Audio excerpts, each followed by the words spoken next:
Happy New Year and welcome to the Press X Podcast, episode 104, your weekly podcast for gaming news and opinions convention each and every Monday at noon Eastern. I'm Kevin McManus. With me, we have 4 people, once again, and 3 mics. So we're doing this thing again. 3.5 people, Todd didn't count. Well, that's true. So we have Kellen Williard, Nick Hassell, Todd Broussard, and you two will be sharing the mic, of course, because we are doing our 2018 predictions, and we are going to be going over our 2017 predictions, which should be a disaster in all forms. But somebody might get this belt. I bet it's Todd. We're giving up the belt, and we're going to do something a little bit different with the belt this time. Besides that, we're going to be going over very light news, like 3 stories, if that. Smooth. And we're going to be talking about the most disappointing games from 2017. Maybe not disappointing like, oh, this is a disaster, horrible, whatever, but maybe just disappointing to you or disappointing for a particular reason, like one little reason. Just so we have more to talk about, because I feel like our disappointing list is much smaller than our these games were a great list that we have for the end of the year. So with that said, we'll start with what we've been playing. And I know it's been Christmas. That either means that we've been playing a lot or we've been playing a little. So Todd, I'm going to start with you. What have you been playing? So, Tekken 7 on like Christmas Eve night, and I've been playing Holy Fire out of that game. The Holy Fire. I put like 32, 34 hours into that game in the past like 4 or 5 days. It's so much fun. Hated the game to start out with. It was funny because on the podcast you were like, oh, this game's awesome. I thought I'd hate it. And then we finished and we went and played it again and you're like, I hate this game. It's horrible. And then 3 days later you bought it. and then you're texting me, oh, I'm 30 hours in. I just ranked up. It's a troubled relationship. No, Tekken 7 is great. It's super fun. How do you like Killer Instinct a lot more still? You're a big Killer Instinct guy. I do like Killer Instinct, but I don't know. Give me like another week. I'll let you know. All right. And who are you playing as? I don't know. I keep like switching characters every day. So who have you jumped I into? started playing Akuma. Mhm. Akuma is awesome, but he's just really hard to learn. Taught him everything he knows. Yeah. Tried to. But he's just like, I don't know. He's just really hard to play. So I started playing Jin, the Lars. So you played the harder So you, character. hey, Hachi. Jin was fun. He wasn't like too bad. He's pretty bad. Who else you Pretty got? bad. Lars? Yeah. And he was a lot simpler to learn combo Yeah, and stuff. But for sure. Easy launchers and stuff. But the game's been really fun. Been playing some Heroes of the Storm. I'm sorry. Yeah. I've played that every time it's got an Overwatch tie-in. Yeah. Like, unlike this to get a skin or Right. whatever. I've enjoyed it. It's fun. It's like really. it's nice to go to that from League because it's much It's more really toned down fast-paced, and you yeah. don't get angry because it's just very simple. Mhm. And every game's like 15 minutes long. Yep. So it's fun. The league doesn't make you angry. I like it too because like you have like the cool like side objectives in each game. Yeah. So there's some There's you like play. different maps. Where Yeah. League, you're just on the same map. Different game modes and stuff for League and stuff like that too. But it's nice to have like the StarCraft level where you can unlock the swarm and the swarm just Yeah, wins it's for very you cool. instead The game's of just a lot more fun if you're like a Blizzard fanboy. yeah, because you understand references Yeah. and all that. Yeah. I've enjoyed it a lot. But other people I try to get to play with, it's like really hard for other people to get into for some reason. They just like They're don't not like Blizzard it. fanboys. Yeah, that's probably it. It's not that difficult. I don't know. I've had a lot of fun with that. Besides that, I haven't been playing anything else. Nick, have you been playing anything? I have not played a game this week. Nothing at all. Not one game. You picked up an anime. What was that? Didn't you pick up an anime box? You said. Oh, Mobile Suit Gundam. Because now I can build my own. Man, So or like someone I know. I watched a weird anime movie on Netflix the other day. It was on like recommended, and I thought it was gonna be like a TV show. I started watching it, and then it ended, and that was the movie. It's like 15 minutes long. And it was weird. Some chick got like raped by this demon thing. All right, It's Kellen. So so what have you? hard. What have you I been regret playing? watching done with that. Wait, you're playing with a Gundam? Yeah, I think so. Lucky. Why did I? Sweet. What are we doing here? What have you been playing? This is 2018 off to a great Since I've start been for here. Kellen. Since last I was here, I finished Pyre. Oh yeah, The game's really good. is it? Do you think I would like it? You don't like fun, so no. Okay. You'd like the story. I don't know if you'd like the game they play. It's fun though. It's really good. It's worth a shot, even because it's only $15, $20. You can find it on sale. It's usually 15 or 10. The game's really well written, really well done though. What else have I done? More Destiny 2, because I really like that game, and I have all the DLCs, so I can still do everything. Mm-hmm. One of those guys. I bought the newest Need for Speed that came out in November Yeah. because it was half price. I was like, why not? Payback. Yeah, Payback. I think that game's really good. They borrowed a lot of ideas from Forza Horizon 3. Mm-hmm. They borrowed a lot of stuff. Like, it's a big open, like, live map. They have the derelict cars. You have to go find them and then restore them. This came straight from that game. Like, they borrowed a lot of stuff from the game. So I know that game got like really trashed. Does anybody know why? Because I don't know the reason. Because I didn't. I'm not really sure because if my internet goes out and the game still works, like it's not always online. Like there's like random little loot boxes in there, but they don't add anything. You literally don't have to buy them. Loot boxes. I mean, 2017. they give you one for free every time you get a level, and you get a little just like I think that's a stuff. cool system. I don't Over think my any other loot one. box system. Oh, they're is all cool. visual. It's not like car parts or anything necessary. It's just Yeah, visual stuff. I still don't like the random unlock. Like I like I the like it. Super Smash stuff, where it's like this is how you unlock these characters, and you can unlock them. Yeah, doing with a those- loot box, you play like one game and randomly get it. Or you could play 400 games and not get it. It's all the boxes in this game are all just freebie stuff you don't need. It's just Yeah. free add-ons. I mean that's fine. I need the skins. It's not even like skins. It's literally just like random small like But a it's just different color exhaust or whatever it does. Like, it's just crazy how many games like have loot boxes. Like Well, it's EA, so. Injustice 2 was big on the loot boxes. Tekken sort of has loot. They're not really loot boxes. It's basically just like Everything I want's in a treasure box, and I haven't gotten one. yeah, they I have don't get it. they have treasure boxes and they're different I tiers. shot my hair to change They're colors. sort of like loot boxes. That's the last one you get for the character. You have to Oh. like unlock everything for that character, Cool. and then so get you're it. close. There's certain ones you can only unlock specific ways. Yeah, Like I know the so Fire big. Kai, you either need to play 8,000 matches Holy shit. or win 3 tournaments. Ah. So I did So the 8,000. I can't just I did spend win. $50 on loot boxes and get it. I like loot boxes. No, you can't.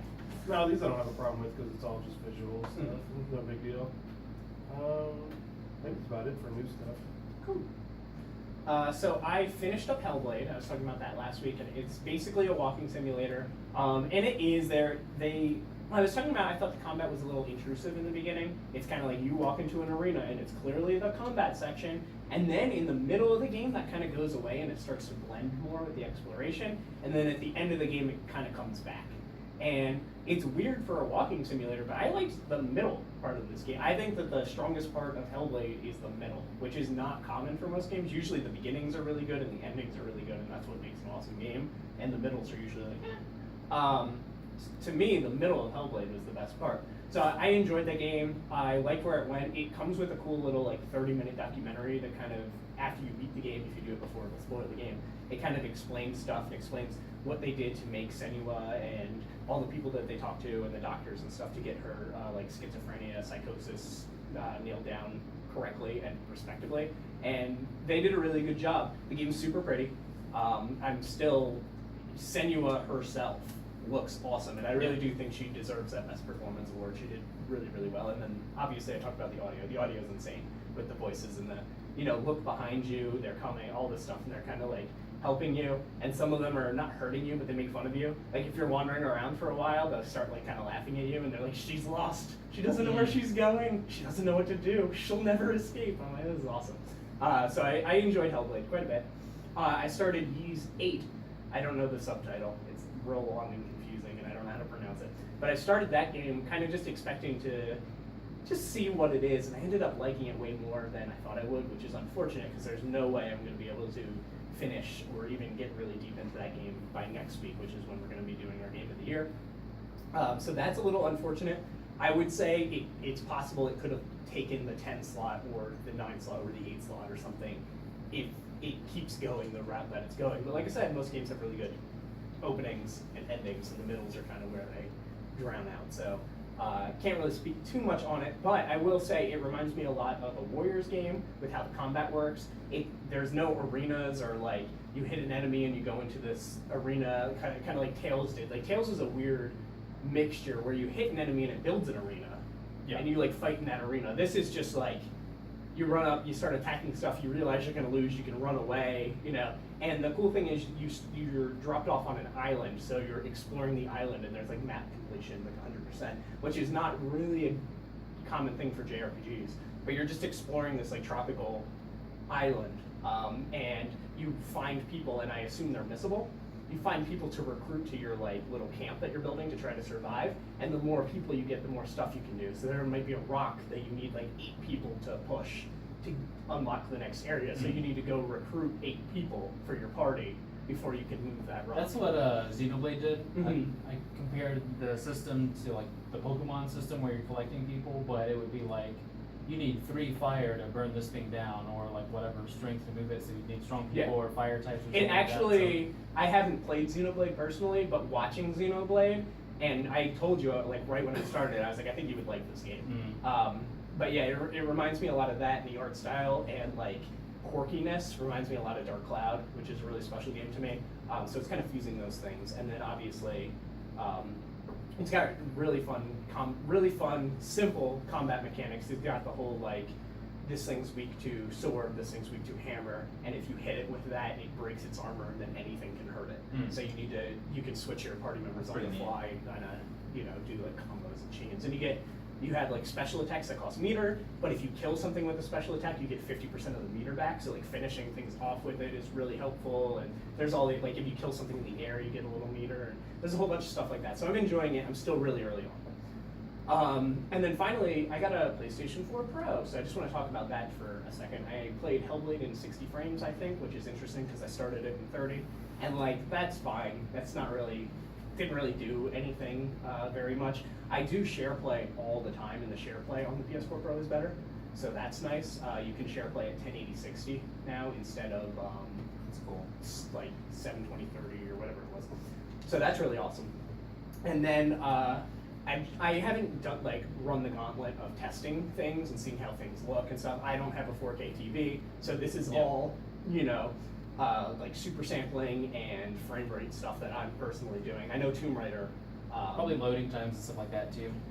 Tales loading times for each area has tips, and you can't even read them because the loading screens are less than a second, and it's awesome. That's pretty cool. Literally less. There hasn't been a loading screen that's been a second or longer. Like, it's insane. That's pretty awesome. But and I run it in boost mode, which allows you to boost performance of games that don't have it, such as like Bloodborne. It pushes it above 30, things like that.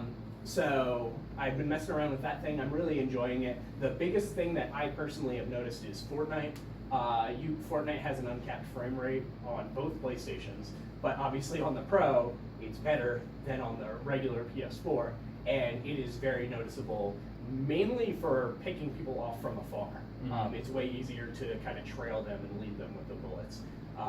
So I haven't played as much Fortnite since I got the Pro, but I am absolutely doing better, and I don't know if it's just like, because I know I have the Pro, I'm like, oh, I'm playing better now, and I'm actually doing better because of it, or if it does genuinely feel easier to me, but it's not like night and day. Like, I don't think you need to run out and get a Pro, but it's a cool thing to have. I got a good deal on it, which is cool. Yeah, my big comparison was me playing Horizon when it came out, and then I took that long break, and then I played it again once I had 4K Yeah, you got HD the or 4K. PS Pro, and I was like, oh, this game didn't look like that before. Yeah. So I don't get that big of a difference. Most of mine is performance-based, which is what I cared more about. I mostly wanted it to fix the home screen. Like, sometimes when I go back to the home screen, when it's a dynamic theme, it like chugs and freezes for a few seconds, and especially the Persona ones. The Persona ones are like really taxing on the PS4 for whatever reason. It didn't fix that. It still does that. Have you tried PSVR? No, I have not tried PSVR on it yet. That's my next endeavor. I was going to do that today, but I was sick, so didn't go. I wish they'd fix it where you're using the stick and you hit the home button every 3 seconds. It's the worst feature on the PlayStation. Todd holds the controller wrong. He puts like this part on the analog sticks, and then he gets mad when he hits the home button because his fingers are It's the only over. controller over How do you even work the analog stick like that? I don't know. I don't either. This is how it works. Yeah, like we're Oh. playing Tekken and he's trying to do like quarter circles and he's hitting the home screen every like 4 seconds and then he hits a share button once. Yeah. I'm like, how do you do that? Awful. You can get asymmetrical PS4 controllers. So they make a PS4 Pro controller that is Better? offset. I don't know if it's better, but it's offset analog sticks. Probably better. Sure. You don't have a PS4, so you won't buy it, but it exists. I can give you Move controllers if you play with those. Like that. All right, moving on. Yeah, so that's it for what we've been playing. Let's just tackle this news incredibly quickly and then go into the meat and potatoes of this episode. We'll start with PlayStation Plus versus games with gold. Meat potatoes. We're going into PlayStation Plus versus games with gold. So we'll start with games with gold. The Incredible Adventures of Van Helsing 3. That's about the reaction. first one. That's about the reaction I expected. Zombie. This game is okay. It's a Ubisoft game that was made for the Wii U, and they ported it to the PS4 and everything. They gave it out on PlayStation Plus already. It's a totally fine game where like you play as a character, you live as long as you can in the zombie horde, you die, and then you become a new character that has like different skills and different abilities, like a roguelike basically. And you can like go loot you can go like fight the zombie form of the person that died, and then get your stuff back or whatever. It's one of those games. Pretty good cranberry sauce. So that's cool. What? Tomb Raider, Underworld. Mediocre Tomb Raider. Army of Two. Those are two different movies.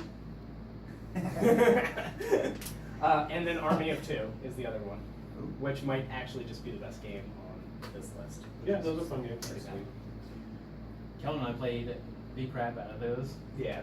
Super fun. PlayStation Plus has Deus Ex: Mankind Divided, Batman: The Telltale Series, Starblood Arena for PlayStation VR, That's You, Sacred 3, Book of Unwritten Tales 2, Psychopath's Mandatory Happiness, and Uncanny Valley. So those are the PlayStation Plus One of games. those is a winner. One of those. That's No, I mean between Xbox and PS4. Oh, yeah, I was like, there's a lot of really good. Deus Ex is something I've been wanting to play. You sold me on it, and I Yeah. just never went and got it, so now I have a chance to play it. The Telltale Batman is, for free, totally worth it. I think it is a fine Telltale game. I'm just burnt out on that formula. And somebody also said this is why I don't buy Telltale games, because they always end up free. And I think every one of their games has been free now. They've done, except for maybe like the Walking Dead season 3, like New Frontier or whatever. Guardians hasn't yet, but Right, it will be. there, yeah. So yeah, I'm kind of like, maybe I shouldn't buy Telltale games anymore. Starblood Arena is a PlayStation VR hero shooter that's really cool. It has literally no comfort settings. Like you are just flipping around and spinning and getting like That's trash. It's pretty fun. I have that one. That's You is a party game that we've played It's really fun. where you link it to your phone, and basically each round is about a different player, and you basically make fun of that player with your friends, and you're putting up choices, kind of poking fun at them, and then everybody votes on the funniest answer or the best answer. So that's a really good one. It's like the Jack Party Packs. Don't know Secret 3, don't know Book of Unwritten Tales. Uncanny Valley, I know that name, but I never played that game. And then Psychopath's Mandatory Happiness is a game that I've wanted to check out. You own. Did you ever jump into it? I did the first like hour or two of it and then hadn't been back to it. How was that? I liked it a lot. I need to go back to it, but I also just like the Psychopaths universe. Kind of helps. Right, so that's a Vita game and cross-play with PS4, or cross-buy with PS4, so you get the PS4 and the Vita copy. So, that's cool. But yeah, like you said, there's a winner, for sure. Next up, let's talk about this news. Persona 5 Dancing Star Night and Persona 3 Dancing Yeah. Moon Night. We got a whole bunch of news on those. I didn't write down the news, so we're going to be going kind of from memory. The one that sticks out to me for some reason is they named the main character in Persona Yeah. 5. His name is Ren, Ren with an E. and I don't like that because I liked the Akira, which was the manga Well, name. I like. But besides that, we got some juicy news. Yeah, like I don't mind as much the name itself. It's just I don't like flipping around. Like if you look at the Persona 3 main character, he's got like 10 names. I was gonna say, yeah, he's got a lot of names. So it's but just then confusing. they canon Yeah. it with this. It's officially Makoto, Yeah. which is good. But compared to 4, which is just across the board, Unaragami, just everywhere. Well, I think there was one thing where he wasn't you.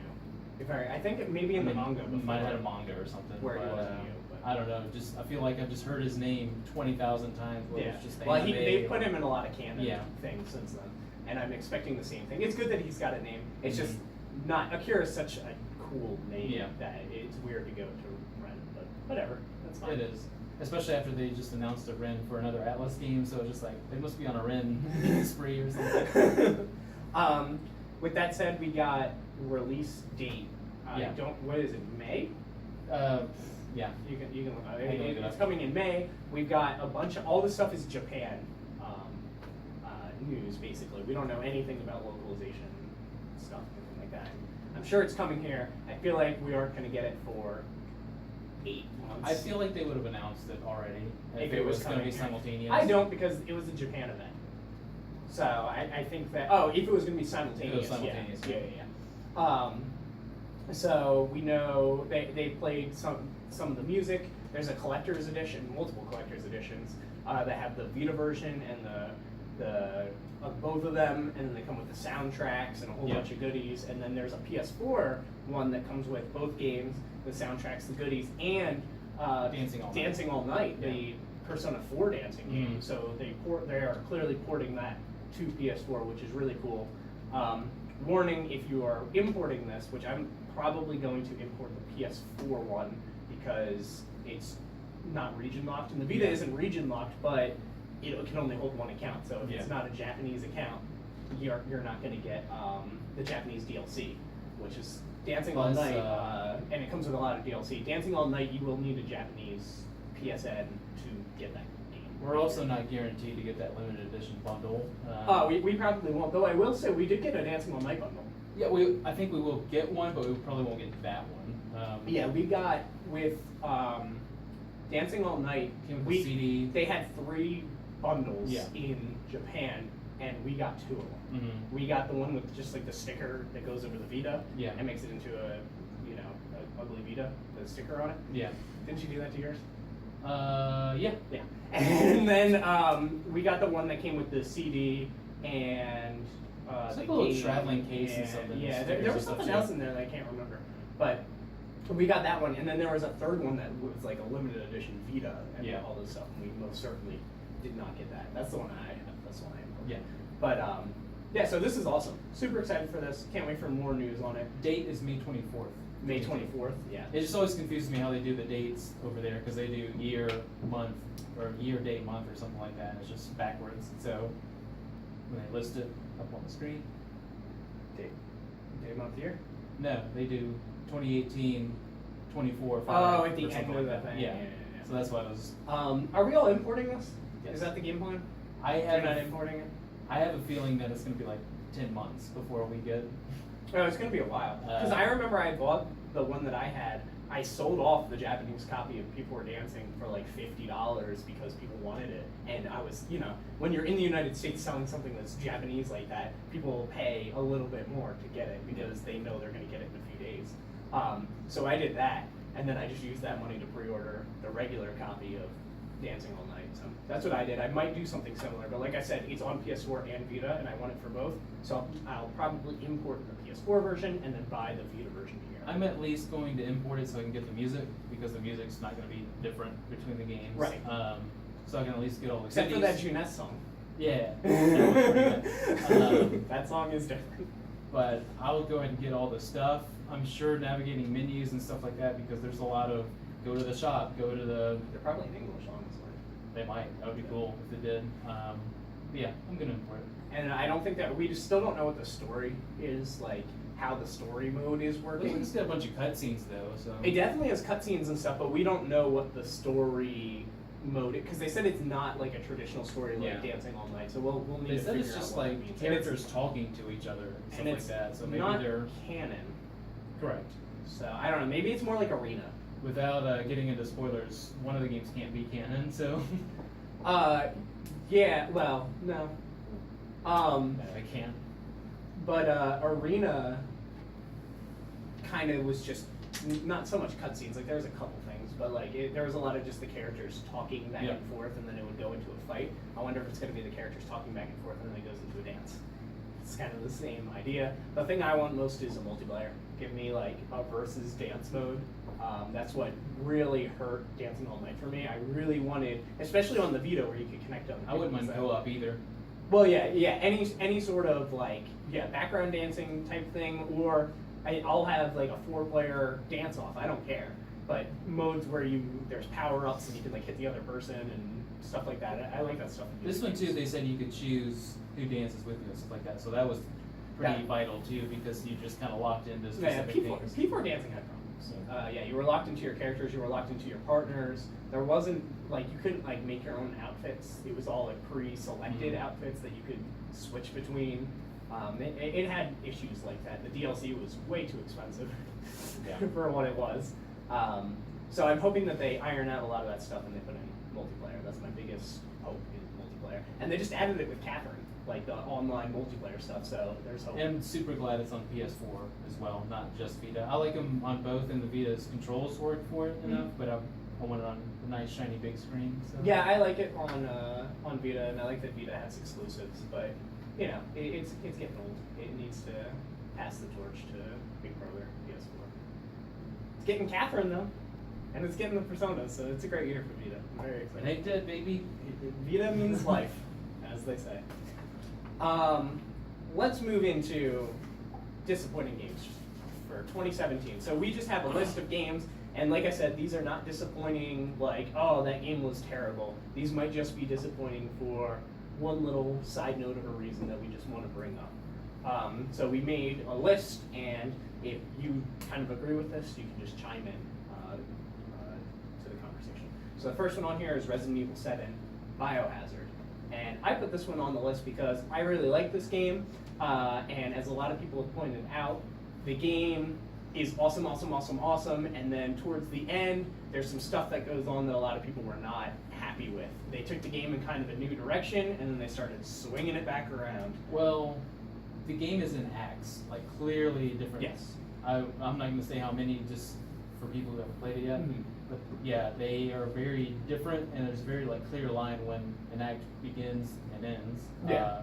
And one of them is just really weird because they There's- don't match the other ones. There is two in particular that most people complain about, like 2 acts. And I like one of the acts. I think it is totally fine. The only thing, because I don't want to go too into spoil it, but you're still looking for weapons and trying to survive. You know, like that is what that game is. And that starts changing as the game goes on. But I feel like it changes at a different point than when a lot of people seem to think it changes. Mm-hmm. I honestly think the biggest problem and disappointment with this game is the enemy variety. I think if you had 3 or 4 more enemy types that just changed how you thought about, tackling situations, it would have further improved the game, because there's not much as far as enemy variety at all. They're throwing a lot of the same stuff at you, and when it is something new, it's like that thing again, but it's stronger this time. Like that, they do a lot. that may do quantity at some points more than like a different variation of something. Yeah, I think they could have added 2 to 3 new enemy types, and people probably would still have the complaint, but it wouldn't be as obvious. Yeah. A lot of times it's just like, oh, okay, that wasn't bad. Oh, okay, that wasn't bad. Oh, there's 6 of them. This is bad. So that's my Resident Evil 7 spiel. Other than that, I love the game. And I'm currently going through the DLC, which I am enjoying. I did the banned footage stuff, and I'm going to jump into End of Zoe and Not a Hero this weekend, because those are VR ones. I was waiting to do those. But I really like Daughters, that it plays like the demo, where like things change depending on what order you do stuff in, and when you get to the end, there's multiple endings, and when you get to the end, it's like, this is a way it could have happened, but it's not the true way, and then you can restart and try and find that true ending to it, which was neat. And they also have that cat and mouse game where you're locked into a bed, you're trying to escape, you can get out of the bed and try to figure out how to escape from the room, but every few minutes the mother comes in to check on you, and if you're out of your bed, she kills you, and if stuff is missing or out of place, she kills you. So you need to search and try to escape the room. You don't make it, you need to put everything back and get back in bed, and then she comes in and checks, and then she leaves, and you do it again, and you need to keep doing that kind of game. Those were both fun, and then they have some ones that I consider bad. There's one that's just literally 21. Like, Oh, hit yeah. me, and then like use a finger if you get it wrong. Like, this is dumb. And then there's a lot of like horde mode stuff, like see how many rounds you can last. So, gonna move into what I would consider the story DLC this week. Did somebody put Neo on the list, or did I mess that up? You messed it up. Did I mess that up? Oh no, I put Neo on the list. Oh, did you? My bad. Yeah, it's weird because I haven't played. And that's part of the reason. Neo is. I feel like this game needs more respect. I feel like this game was really overshadowed. Mm. People really liked it for like 2 days, Yeah. and then no one's talked about it. And clearly, I forgot that I put it on the list. Like, this game is kind of, to me, the first time somebody kind of met with From Software with Mhm. their formula. Everybody's always like, Lords of the Fallen, what is this garbage? Just go play, Bloodborne, just Yeah. go play Dark Souls, just go play Demon Souls. Like, what are you doing? But Neo's the first time I've ever heard somebody go, it feels like its own In some thing ways, it's tougher. with its unique lore and everything like that. And the problem and the disappointing part to me is it got totally just overshadowed completely. To be fair, I think it released during like the calm before the storm period. It did. So that's why I got lost in the shuffle. But I think it was February. I could be yeah. Got it right. It's on my list. But yeah, in some ways it was tougher. If we rewind all the way back to when I was actually playing it at the time, I said the tricky part is like the game's much faster pace, and you feel like you're a little bit more invulnerable because I can just dodge it compared to the slow enemies of like the From Software games. But the enemies are faster too, so it just makes it that much tougher than Yeah. Bloodborne. And also, you've played the Souls games. Mhm. It would be maybe a different story for somebody who's never played any of them. Maybe like this Yeah. just clicks with people. I don't know. Yeah, usually like samurais and ghosts like that, that'll pull people in more than maybe like a medieval sort of thing. Or Yeah, I think the Gothic setting was a really good Yeah. idea, though. So yeah, that's there just because I feel like it got a little glossed over. Next up, For Honor, which I forgot came out this year. I thought this was a November game last year. This game was fun for like 30 minutes. So Same combat as Hellblade, so that's sweet. Like I feel like there wasn't like enough variety of characters, I guess, was the first point that I wanted to go through. Like there's like a shallow pool of options, and obviously like basically there was the same classes, but they were on different like factions, I guess you can say. So you would have like 4 guys, but they would all do the same thing across the board, sort of, where you didn't feel like you had like why is the samurai fighting the same way as like the Viking? Like those guys don't fight the same, so why do they have the same like moveset and all that? We just felt like a skin, like a palette swap. Yeah. So and like I don't know if it was an advertising thing more so than like it feels like it should have been a fighting game first off and not just like an action game, and it just turned out to be an action game. Like the controls didn't match like a fighting game, and it didn't have that a lot sort of like spirit. online trolls just Yeah. doing bashes the whole time. There's too many like cheap things for it to be a fighting game. There's no like actual like technical skill. You could do fancy things and troll moves and stuff like that that are like guaranteed, always knock down and then just stab as they're on the ground sort of thing. It's like King in Tekken when he does a dumb kick. I hate that Yeah. game so much. It's also like a really stale game. Like you would want, if you're having like Vikings and samurai and whoever fighting, like you want like epic music and you want like a nice score, but it was just like quiet. It's an Ubisoft game, and like I admire Ubisoft for always trying stuff. Like as much as I don't, and I've a little bit of spoilers for my list for next week for my Game of the Year stuff. I don't like third-party games. I say that all the time, and I really don't like. Minus fighting games, I rarely enjoy / buy third-party games. I typically wait for them to hit bargain bin because they always do. I just think that an optimized game for one platform tends to work way better than having all these. But I respect Ubisoft for always throwing their hat. They made multiple PlayStation VR games, and that's really cool. They made multiple. They made an Assassin's Creed for Vita.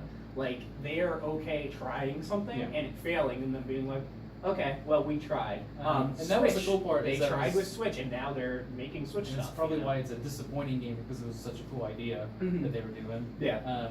But I went through and I was just like, well, what could have made the game better? And that's when I was like, oh, this is a disappointing game, because I said, needed a better score, visuals, art style, and online system. And I was like, oh well, there's nothing left in the game at that Oh point. man, it needed a better game. I hate when that happens. Next up, Horizon Zero Dawn. Now I was super disappointed by this one because What'd you give it to me for? I thought this was going to Fine. be the game that gets me into Western RPGs. Yeah. I thought this was going to be the one that makes me go, oh, this is why people love these games. And I had the same problems with it that I've had with most Western RPGs that I've played, where cutscenes are just triggering, like it doesn't feel cinematic to me. And the thing that I really liked about it was the combat, like the idea of the combat, and I felt like it was hurt because I hated the controls in the game. I kept rolling when I meant to crouch and crouching when I meant to roll and all this stuff, and it just became more frustrating and get through it. And on top of that, I think the most interesting part of the game ended up being the story, and it's so fragmented throughout all this stuff that I was just like, I don't care. At like 2/3 in, I'm like, I don't care anymore. But I beat it, so that's sweet. Can you just change the controls? No. No, it's a PlayStation, not a PC. Well, no, you can change the. So I button swapped the controls, but the problem is it changes the controls on PlayStation. So like circle became square. So to back out of menus, I had it's square instead of circle. So like you can change them, but it changes it for the whole PlayStation. That's pretty crappy. Yeah, so that was not good. But I did do that, and then all it did was confuse me more. That was actually a bad. It ended up being a bad It idea. sounds like a personal problem, not a game problem. Yeah. What, that had bad controls? That you get confused easily. I don't know. I mean, the game has bad controls, like just straight up. I didn't have a problem with the controls. They're not good. It didn't bother me. They I played aren't it for the- 55 hours. Yeah, they just aren't the I mean, I played it for 30 You have hours. the standard? No, like Isn't that good? Well, the standard's WASD and a mouse, but That's true. useless. Gold standard. But yeah, so like I was super disappointed by the story that it was so fragmented. The fact that the cutscenes were just like you had the same, you literally had the same exact problem as me, where you fall down a cliff and then it triggers a cutscene and Oh, you're down yeah. with all the people and it's like, no, I'm not. I'm over on this cliff over here. I went into a house and walked to the back of the house and it triggered the cutscene that I was like outside with these people. I just don't like the. I much prefer. And you said this to me once, actually, when I first met you, and I don't know if you even remember, but you said you like a game where it pushes you. It says you want to push to tell me where to go and kind of Like narrate railroad. this not necessarily railroad, but a path to follow and open up to, rather than a sandbox to run around and get lost in. Yeah, like it's preferable to the Skyrim system where it's like, you can kind of do what you want. You can go over there. Oh, there's a cave though, Mhm. stuff like that. Like, I don't just like, and that's a knock against Breath of the Wild and stuff like that too. It's just like, here you go, have fun. And it's like throwing your kid off at the playground and just running away. Yeah. So you're just like, what do I do? So I think that's different because I think that is the third tier, and that is where the story doesn't matter. Like, they're not trying to tell you a story, particularly like Breath of the Wild. There's no story to that game. They're just like, go do whatever you want. We didn't make a story for you to care about. And it's like, oh, okay. Whereas Horizon, it's like trying to tell you the story, and I had the problem where I got to the end of Horizon, I was on the last mission, and I didn't do the third mission in the game because it's split. And they were like, you can't do the last mission until you do the third mission. And I was like, okay. So my character figured out everything. Like, she knows what's going on. Mhm. And then she goes back to this third mission and does it, and she's talking to the guy like she knows nothing. And I'm like, what are you talking about? You know what's going on. Like, that stuff bothers me so much. So yeah, my disappointment for it is that I thought this was going to be my game that I could champion and be like, yeah, I get it. I don't get it. It still just got me. Will you play Horizon 2 though when it comes out in 3 years? Will I play? I'll try it. Like, I won't buy it, but I borrowed Horizon and checked it out. I'll gladly borrow it and check it out. Like I said, I beat it. I went through it because I didn't want to be, Captain. I wanted to give it a shot, but yeah, it just didn't work. Next up, 1-2 Switch. Let's talk about that game. What a pack-in game that costs $60. what do you mean game? It's just like tech demos for the Switch. Yeah, the thing That's all it is. That's all it felt like. There's not actual anything to do. The thing is, tech demos can be fun. Like, Wii Sports, a tech Mr. demo. BT over here. Yeah, Wii Sports a tech demo. You want to know what I played yesterday? No. The Playroom Oh. on PlayStation 4. Have you played the Playroom? Never. It's an AR tech demo where you can throw these robots basically into your room or whatever, and they're in your controller. You can feel them shaking around. They make noise. They rattle. You can draw stuff on a smartphone and throw it into the game, and it becomes in the game. You can do like all this stuff with them, and I was playing it with my little sister, and I was like, this is really charming and cute, and like, you know, it's not like fun, like, man, I'm having a blast. But it was a free thing that they included with with every PlayStation 4. And I'm like, why isn't 1-2 Switch a free thing they included with every Switch? I just don't get it. So that's disappointing. And on top of that, the biggest disappointment to me was the HD Rumble, which we had issues with.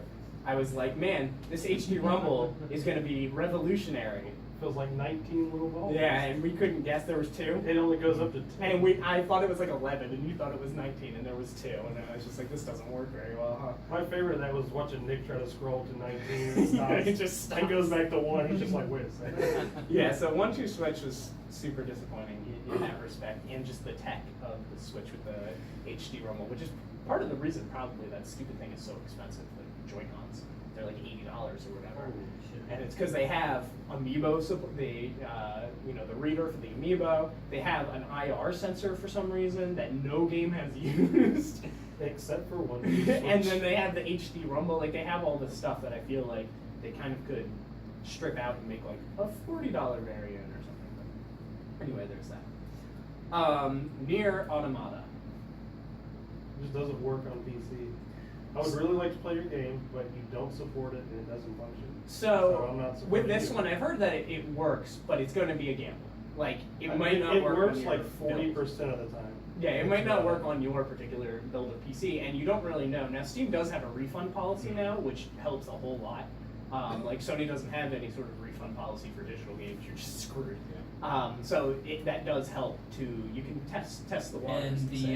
the bad thing about PC, or the downside of that, is something that might work for this guy won't work for this guy, sort of thing. Mhm. And having to open up the game and then open up a dialogue thing, and then open up an exe, and then like have all these things just to make it function. So sort of like if you like to mod games, and if you have all this stuff running at once, it can crash the game. So you could have it working perfectly, but then it just crashes, and then you have to redo all of it. So Yeah, I talk about it a lot, but it was really put in perspective to me with The Witness, where that game came out on PS4 and PC, and then came to Xbox later on, and that'd be a really good Switch game actually. But they have a documentary of them making that game, and they talk about how much of a struggle it is to do PC stuff, because somebody's like, the game doesn't work, and they're like, okay, what's your computer? What video card do you have? All this stuff, and then they have to go out and buy that stuff, build the computer, and then play the game, try to emulate the problem, then try to fix the problem, then put out a patch. Mhm. Like, they have to do all this stuff for one problem on a PC, and you think that there's, millions of these PC combinations and stuff. I was like, man, that sucks as like a small developer to have to go out and do all that. So it opened up a new perspective for me, and obviously I'm struggling with PC problems right now. So That's I just really, because you don't know what you're doing. man, I have no clue. I bought a bunch of stuff for it. It's just sitting in there. I'm like, I don't know how to put this in. Next up, Mass Effect Andromeda. This one was the broken mess of a game. Broken mess. Launched with a bunch of problems. I played it for 2 or 3 hours. I fell through the map twice, and my left stick just stopped working in the middle of playing once. And I was like, I'm done. I don't need to play this game. You said that you never had a problem with it, but this is one of those sort of like Breath of the Wild, where one version works. It was just extremely odd because it was middle tier PCs. It worked phenomenally on. And then high-end PCs, low-end PCs, any console, every other version sucked. Yeah. I really wanted to play it. I just never got it because I heard it had so many problems. Yeah. I played it on PS4 when I played it. You played it on PC, right?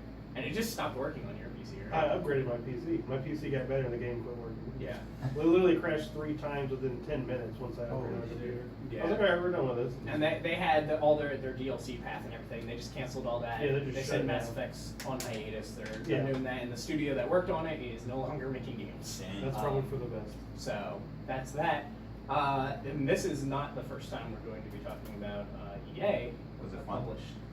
published games.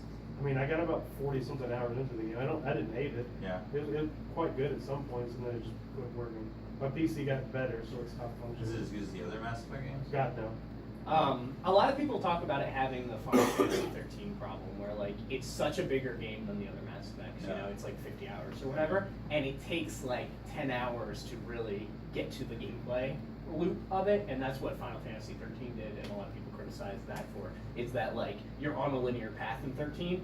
It's basically a 10-hour tutorial, and then they're like, now you can switch party members and weapons and go wherever you want. It's like, couldn't that have happened like, you know, 10, 15 hours ago? I loved it. Yeah, really? I didn't have the problems. I obviously saw facial animations. I mean, that's not something you can dodge with specs on a console. I like PC. running up the stairs and their knees bending backwards. That was my favorite one. That Yeah, I loved it. I only didn't put it on my list because it's not worst or most disappointing developers.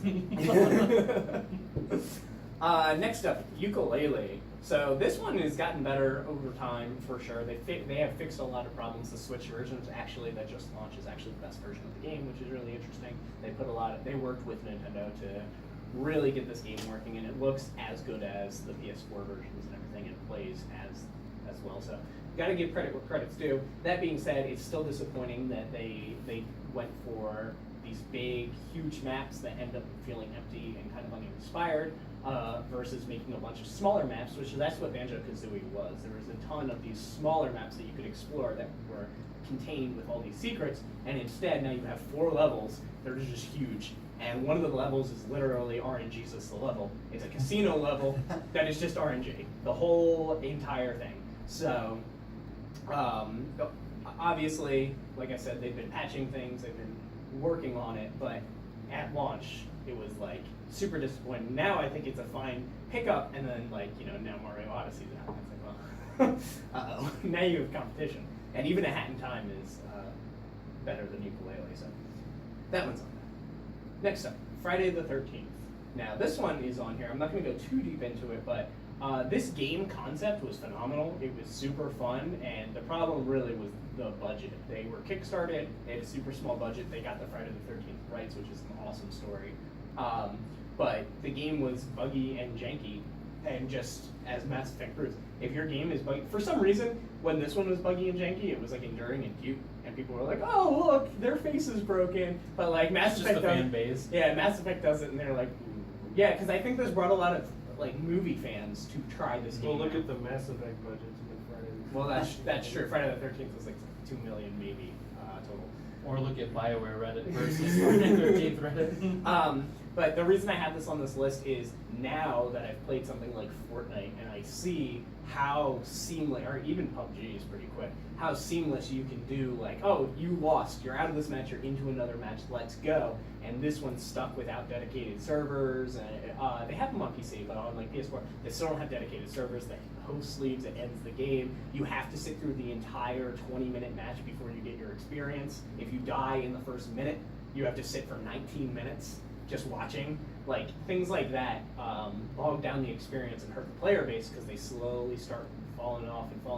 They have been supporting it, and they had one major change that I was really not a fan of, which is when they got rid of team killing, because that was really the other element of like suspense in the game, is when somebody got the gun, you were their bitch. Like, you did what they told you to, because they could kill you, and then you'd have to wait 19 minutes. So I feel like they either need to fix like the 19-minute wait server thing and leave off team killing so that people don't just go in and start killing their team, or put back on the team killing stuff. So, but yeah, overall the game is phenomenally fun. Like, I cannot deny that I've had a blast with that game. Most of our best stories are from team killing. All of the best getting stories. hit by a car. And All of the all that best kind of stories stuff. in that game, like this one guy that just came in the room and started making all this noise and like, Oh, baby. bringing Jason to me, and then he jumps out the window after Jason shows up, and I just shot him as he dove out the window and killed him. Like, there's awesome stories that you have, and now you still have stories, but like you're playing 5-6 games before you have a great story, and the story is always, I almost died and then I escaped. Like, this story is never like, we got to a boat, there was 3 of us, and we all started killing each other until there was 2 of us. Like, you don't get those stories anymore. So, next up, ARMS for the Switch. What a waste of a game. That game is awesome. I hated this game. You're the only one that hated it, but I also didn't love it. Yeah, and it's just I it. enjoyed it. To me, it felt so uninspired. Once again, people harp on Nintendo for not making new IPs, and they've been doing a good job trying with Splatoon. They've supported this post-launch, but man, just like it feels so dull to me. It's almost like For Honor, where you like square up the person that you're fighting with, and then it's got a rock. Oh, this had way more variety than For Honor. And it's got like a rocks I paper think- scissors mechanic I to think it. the big problem was that it just didn't match its price tag. It didn't feel like it matched its Yeah. price tag, and that was the only. It almost feels to me like a free game. That would have like rotating characters. If they and, hadn't, like you could purchase I mean, the characters. they if you just had wanted them. another character come out too. Yeah, but, they add one So every if like, they 3 didn't months. support it, then I would agree. But I mean, they've kept up with it. No, yeah, Added they've more done it people. and sold over 1 million copies. Like it's Yeah. doing incredibly well.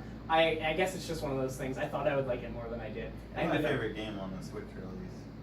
Oh God, no. Oh, Puyo yeah. Puyo Tetris is on that console.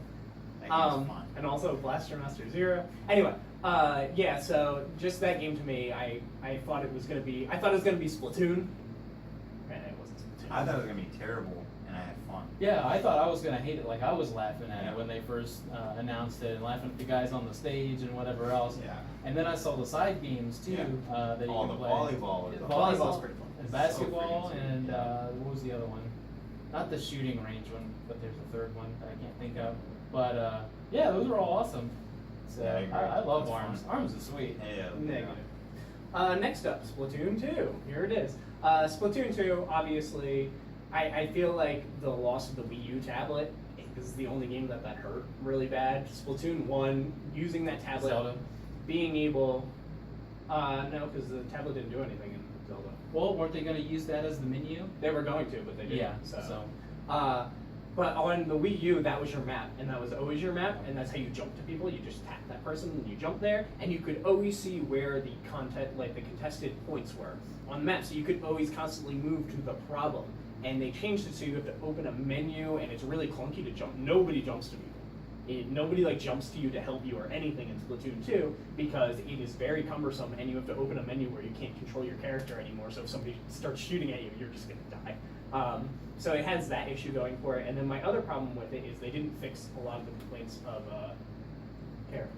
They didn't fix a lot of the complaints of Splatoon 1, which was things like being able to change your weapon mid-match or after a match, having all the maps available instead of just 2 that rotate. And then they introduced more problems, like introducing an awesome co-op online mode that's locked for 12 hours every day, and the Splatfests are like mandatory now. You can't like opt out of like.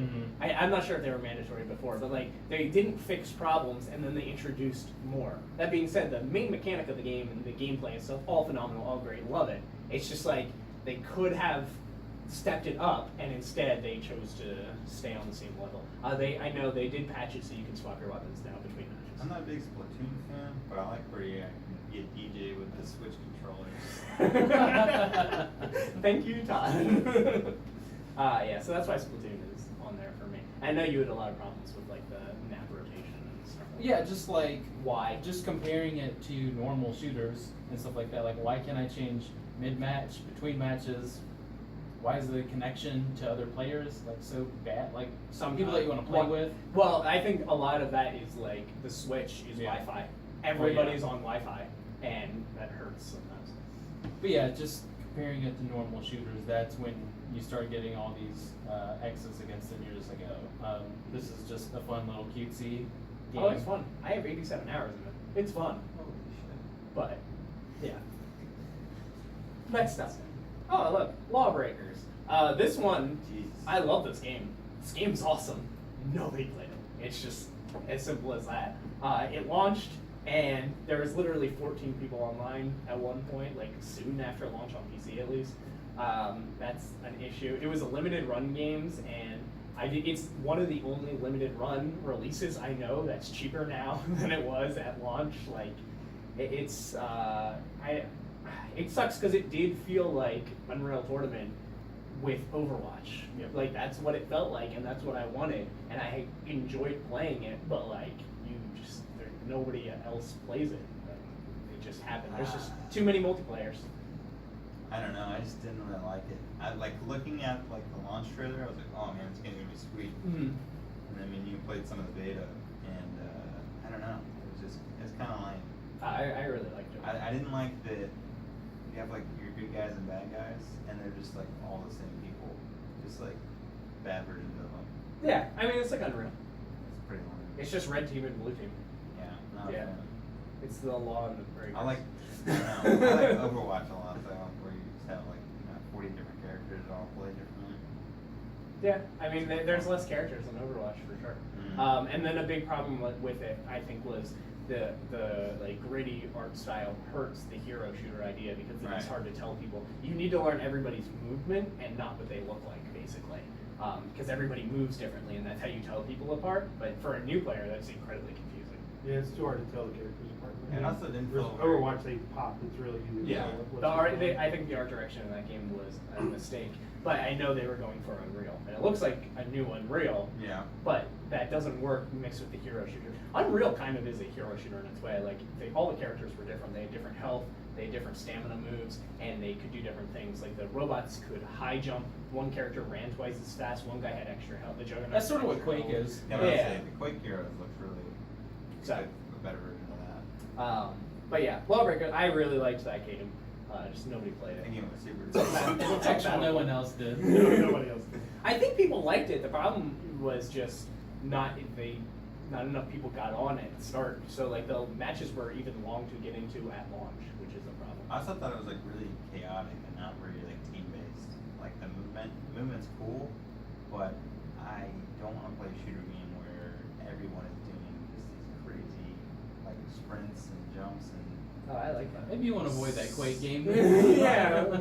Spider-Man. You don't want to play a Twitch shooter? Spider-Maning around a building. You just like Blizzard. But no, I mean they had like these team-based like game modes, but Mhm. everyone just doing their own thing. Is what I'm saying. I'm fine with like Quake, where I'm just trying to kill everybody, and every character has some kind of teleporter. See, I like the game modes because they're all based around speed and getting to your base as fast as possible, Yeah, but or the opponent's I'm base. fine with that, but I feel like the rest of the team like doesn't matter. Like I can just like hop in an online game. and I'm I just doing my disagree, same thing. especially since I played a healer. I significantly disagree. There was one character that I agree with, which was the assassin, who's kind of like get behind the base and attack them, and a lot of people like playing as that, but they allowed you to one character. Anyway, next game. Nidhogg 2. This one's just really quick. I enjoyed Nidhogg 1. Nidhogg 2 is an ugly, ugly game. They tried a new art style that was kind of like gross, like Ren and Stimpy, Rocco's Modern Life, I guess is the best way to describe it. Like they went for that art style, and I just don't think it worked at all. It was very unappealing, and They should just stuck to minimalistic. that or something else, like anything else. I just hated the art style so much so that I'm like, I'll just play the first one. It's so much more appealing. It's so much harder to be like, hey, come check out this game with the gross ugly people, than it is, oh, look at this really simple thing that's like, looks like Atari, but it's got a lot of depth to it. So yeah, Nidhogg 2. Next up, Uncharted Lost Legacy. So for me, this one really just falls on the characters, I guess. Mainly Nadine. I wasn't a huge fan of Nadine in Lost Legacy, and this I kind of cemented, not that worry, it wasn't horrible, but it cemented that a little bit. I think this game's biggest problem is that it came off of 4. It's the same mechanics as 4. They add one new mechanic that I think is cool and kind of unique, and it's sort of quote unquote like a girly mechanic, and that is the lock picking with I think her bobby pin or whatever, and she can pick locks and stuff. I thought that was a cool mechanic to add. My favorite thing about the game is that they have an open world section that have puzzles, but they're not like these grand Uncharted puzzles that they normally have. They're just like little small puzzles, and there's like 10 of them around this open world area, and you need to solve all the little puzzles. And some of them I was like, man, why is this so hard for me? And other ones like I got in a second. And then I'm sure there was other people who solved that other one in a second and got stuck on the so I like stuff like that. But I think the biggest problem with this game is it did a lot of like, hey, nod to the series, hey, nod to the series, and I think particularly one area of the game was just like almost a remake. I was like, ooh, this is a little too close to a nod. Like this is more than a nod. This is just a recreation. So that was a little disappointing. Do you have any disappointment? You really liked Lost Legacy. I really like Lost Legacy. Yeah, you weren't on the week that came out, so we never actually got to talk about it. Mostly because I don't hate Nadine. I think she's a good. I don't hate Nadine. evil character. I just didn't love her. You also don't like buddy cops. Yeah, that's exactly. You what were it's like, it's a about. buddy cop thing, and I'm like, oh, something else I don't Exactly, like. exactly. It's just like, There's buddy great cop moment, thing. like I like a lot about it, but like I said, that you know what part I'm talking about. Yes, absolutely. There's some areas in the game where they're like hint, and I'm like, By the way, you've done this before, exactly. Like, yeah, I know. So. But no, the open world part of that game is the best part of the game. All the little. Really, places. that's the thing most people don't like about the game. That Oh, like that's the best that part. is the biggest complaint. Is they're like, it's so useless. And I'm like, yeah, but it's I the- really like it works for me mostly with the dialogue. Because Yeah. the characters, when The you're way they driving interact, around yeah. to the next objective, the way that they're talking and the conversation is interesting, is what keeps it going. I just like the way they do the set pieces in the open world. Mhm. You It's roll got up good on set pieces. you roll up on it, you're like, oh, I don't want to come from this side. I'll go to the other side. And I just like the way they did it. Mhm. Really well done. Next up, Marvel vs. Capcom Infinite. Probably the ugliest piece of trash all year. I'm gonna just Did be you see honest. Nidhogg too? God, it was just like the visuals were a complete joke. Yeah, it was they bad. were atrocious before the game, and then they said, "Oh, we'll fix it," and then like They fixed it. they did for the most They made part. it better. But it's still bad. They made it less bad. I think the roster selection sucked too. the As a- X-Men thing was As a long time player of these types of games, just not having some of the staples in there because they wanted to stick to the Marvel Cinematic Universe route rather than stick to what made people buy these games was a little weird, and it feels like they're just going to shill out next year or something like that. Oh, here comes the $30 X-Men pack, something like that. And it just feels like, it's too late. I wanted it in the original. Also, the collector's edition might be the worst collector's edition I've Oh ever seen yeah, in the my life. Easter egg. Yeah, that was really bad. Yeah, that was bad. And I think too, something that not too many people talk about is that they reused a lot of assets from the last game. Right. So I don't know, it just feels lazy all around. Yeah. And that was one of those games, people are, this is something that people really like, and I've been so against it, and I'm still against it. People are like, oh, announce a game and then release it. Announce a game Yeah. and then release it. And it's like, yeah, that works for huge games, Yeah. but like, they announced this game this year, and it came Mhm. out this year, and then And people well, aren't when they happy. announced Like, it, people were like, "Oh, okay, this Yeah, is okay." like and then you- they showed the Chun-Li's of the world and stuff like that. I was like, especially a fighting game, which is a game that you really need to hype at Yeah. events and show off all these characters. I don't know. They- I'm such a bigger fan of like, here's what we're doing. Here you go. Oh, you don't like that? We'll change it. We're still working. Oh, you don't like that's that? why I We'll like the change Tekken that. 7 We're route, still even though working. it took 20 years for it to come out. It feels like, but they put it out and then they put it on the arcades and then had a run of that with a much smaller character base. Mhm. But they ran that through for a while, and then made some changes here and there, made some changes, put it on another like circuit, I guess, for the arcade, and then the year after is when they brought it Yeah. to the console. Obviously, it's way different than it was initially in the arcade, but people at least had a feel for it and sort of pitched in feedback. But this Infinite feels like it's just lazy, Mhm. and they were just like, it's Marvel. It's Marvel vs. Capcom, and it's Marvel, which was really hot at this point Mhm. as far as like the movies go. So I feel like they just kind of like coasted in on the Marvel train, and it didn't really work because all that laziness spread to the visuals, and then just Yeah, like, it's hard to get away with stuff now. The internet Yeah. tears you apart if you screw up anything. Yeah. So it's really rough. But especially yeah. with the way Chun-Li looked. Yeah, like that's what I'm saying.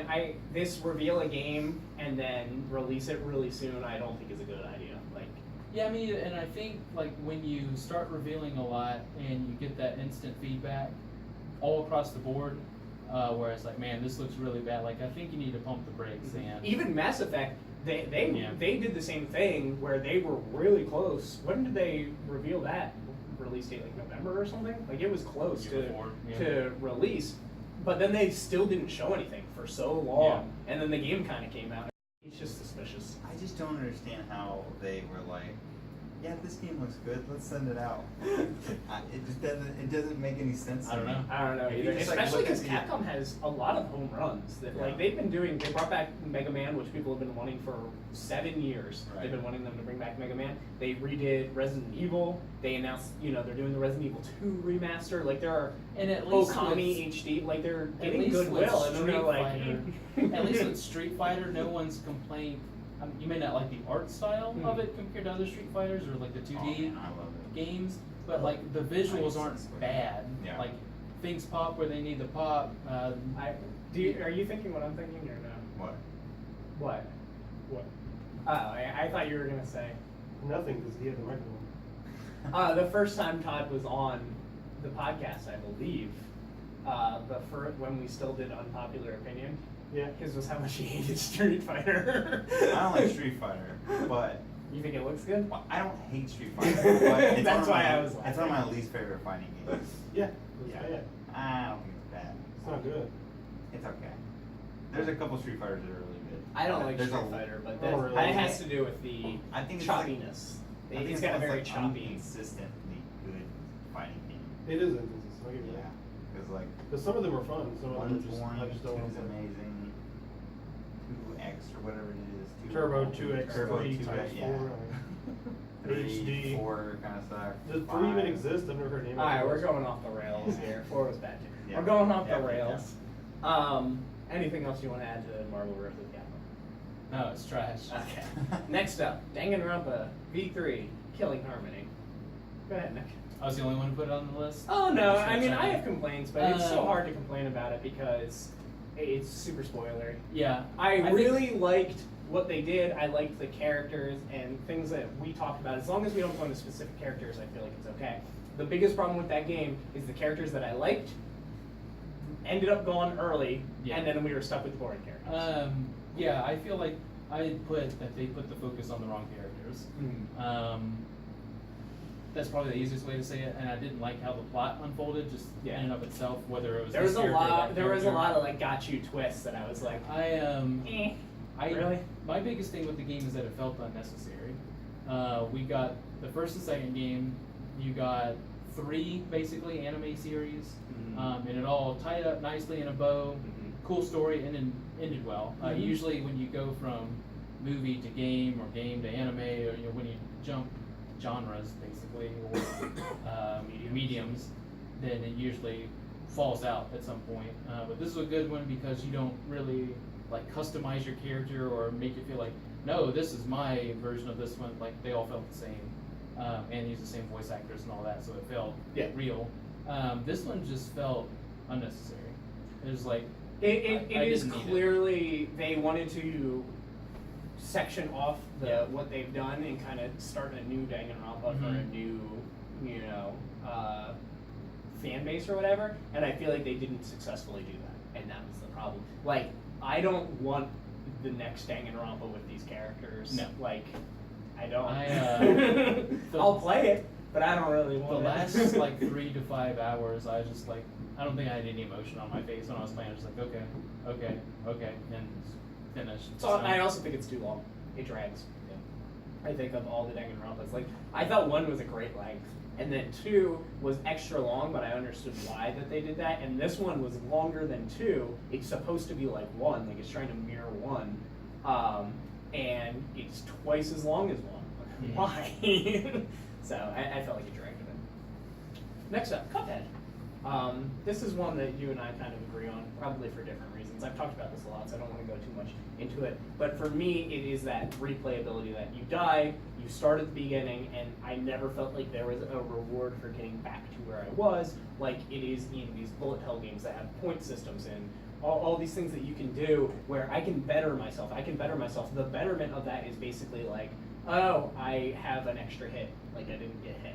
Like that's how you get that. And after you die 5, 6, 7 times, it's like, that's not enough to keep me going. Whereas when I'm playing a bullet hell shooter, keeping score multipliers and leading enemies on so that I can time the shots with the next spawning enemy, and you know, all these skills that you use and you're constantly thinking about that you don't need to use the first time you play the game. The first time you play those games, you usually run through it and you got like a bad score, and you're like, oh, that's cool. But as you get better at it, you're like, oh, now I can save this guy and get back and still do what I was doing, and all of this stuff. And in Cuphead, to me, they had that score at the end, your grade at the end, but that wasn't enough to make me want to replay the same sections over and over and over and then get a bad pattern because the game is so random based. I've said it before, I don't like the platforming in the game. I think it's got bad platforming. So, I didn't play this game on release. I saw it being played on like Twitch by a bunch of like popular streamers and all these like YouTube videos about it, and I was like, man, this game looks really sweet. Oh, it's beautiful.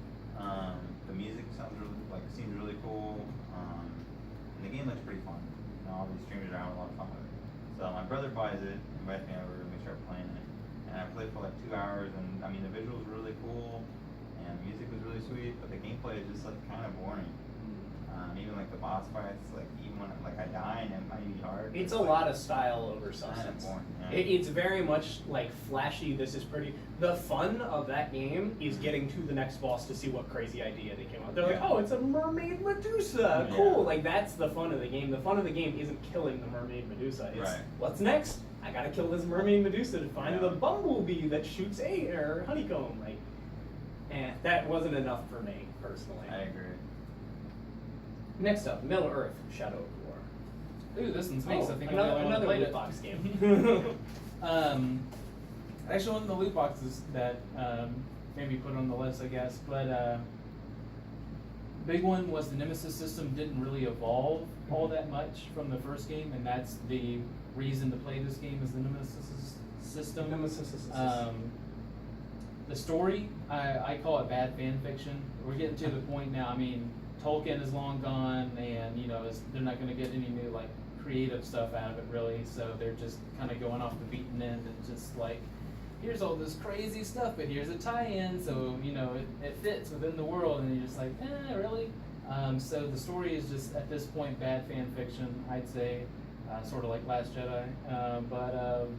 My biggest Never talked one. about that on here. God, I Yeah. hate that movie. My biggest one, and I did talk about this whenever I got around to beating it, the last part of the game, and this isn't a story thing, it's not whatever, it makes you run through a gauntlet.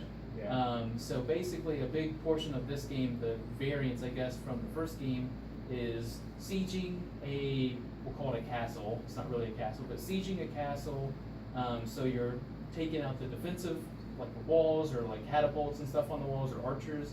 You take that out, you take out the middle pieces where it's like little holds or forts inside of it, and then you go fight the boss man, you take him out, and then you use one of your guys in the Nemesis system and you place him as the new ruler of that, and then you move on. Mhm. So you control this castle now because your guy is the leader of it. That's all well and good, and you can do that if you want to at all during the game at your own pace. You can do it in waves for the most part. And then you get to the end of the game, and then it's like, okay, this is kind of the end, but here's how you get the end. And then it just makes you do that 10 times. And it took a minute for me to describe the process, but it's like 15, 20, 30 minutes sometimes, depending on like the strength of the enemies.